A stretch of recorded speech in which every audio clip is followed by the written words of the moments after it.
আসসালামু আলাইকুম। আজকে দেখাচ্ছি সবার প্রিয় এবং পছন্দের ইলিশ মাছ ভাজা। আমরা এখানে দিলাম ১ চামচ মরিচের গুঁড়া, ১ চামচ লবণ, ১/২ চামচ হলুদ গুঁড়া, ১/২ চামচ ধনে গুঁড়া, ১/২ চামচ জিরা গুঁড়া। সব কিছু মশলা আমরা সামান্য একটু পানিতে মাখিয়ে নিব। তারপর প্রতিটা মাছের পিছে গায়ে এভাবে ডলে ডলে মাখিয়ে দিব।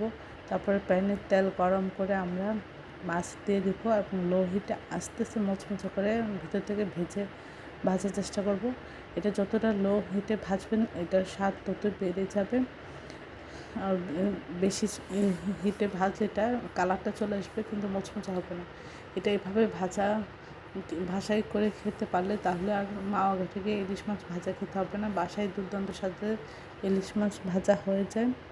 আশা করি সবাই এভাবেই এই রেসিপিটা ট্রাই করবেন। সবাই আমার চ্যানেলটি লাইক করুন, শেয়ার দেবেন, সাবস্ক্রাইব করবেন, প্রিয়জনকে বেশি বেশি করে শেয়ার দেবেন। আমার চ্যানেলে সব রকম রান্নার রেসিপি রয়েছে, আশা করি দেখবেন। আর এটা দেখতে যতটা সুন্দর, খেতে অসাধারণ হয়েছিল। আশা করি এভাবে একবার হলেও ট্রাই করবেন।